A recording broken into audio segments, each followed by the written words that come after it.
Hello and welcome to the Cosmo Parenting Podcast, brought to you by the CMM Institute for Personal and Social Evolution. In this space, we invite you to see yourself as someone who is curious about and actively participating in creating your own meaning around parenting.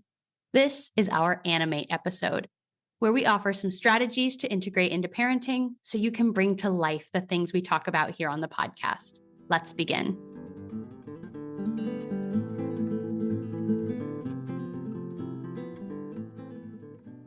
Today, I am joined by gifted educator Stephanie Higgs to offer a best practice from a teacher's perspective. Hi, Stephanie.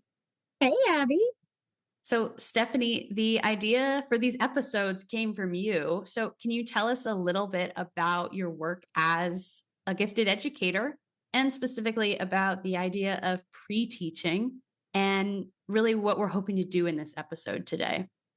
Sure, Abbie. So, as a gifted educator, I work with neurodivergent students from pre K through fifth grade on both academic and social emotional concepts. The idea of pre teaching involves explicit training and teaching on a variety of strategies as we hope to help children build, develop, and refine a tool belt that's filled with resources they can pull from in a variety of situations. Okay, cool. So, could you share an example of pre-teaching with us from your classroom? Absolutely. So let's think about the time of the day when students may feel overstimulated or recess. Energy and emotions are running high, and conflict may be likely to occur. So, in moments like this, it can be difficult to try and teach life lessons because kids are often already upset or dysregulated. Instead, pre teaching means that we are hypothesizing through imagined, likely, real world experiences, but in a neutral setting. This way, when similar instances occur in the child's life, they have access to some tools and strategies that they can employ in real time. It's a strategy we use in the classroom, but it also works for our purposes here too.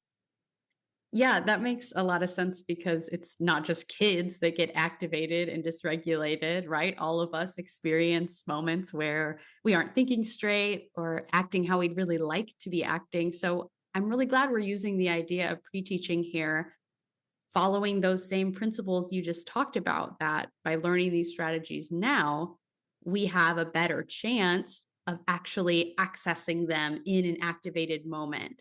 So, our theme this month is stories. What is the strategy that you're pre teaching today? Today, we're pre teaching a useful strategy called Notice and Wonder. It's a simple format that helps people of any age frame and understand a variety of concepts. It involves asking yourself two questions. First, what are you noticing? And second, what are you wondering? This allows you to take some time to feel attunement and develop an awareness of your observations. Then it's time to act on what you notice and wonder. An example would be your child gets in the car after school and indicates that they experienced a conflict at recess that day. You ask the kid to walk you through what happened. After engaging in the practice of deep listening, you, as the caregiver, state what you notice in the story. Maybe you call out how you notice that your child used a skill that you've worked on with them, or that this is a pattern of behavior. After some reciprocal conversation with the child, you move into the second piece of this strategy, which involves unanswered questions. Perhaps you're curious about how this made your child feel or how your child chose to problem solve in the moment. You share some of your I wonder statements, which allows for self reflection on the part of the child. Then, if it's appropriate, you can provide some coaching or words of affirmation and how the situation was handled.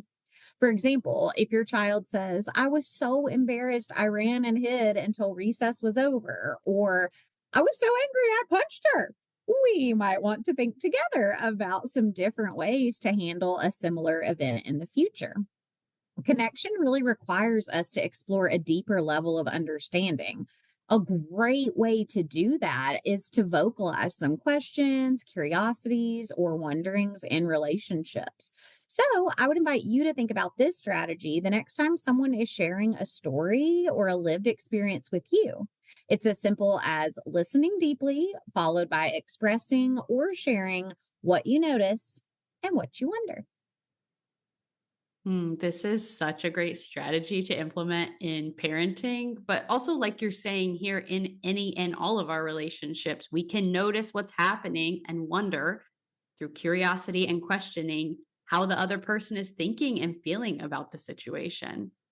Stephanie, thank you so much for joining me today. Why don't you tell people where else they can connect with you?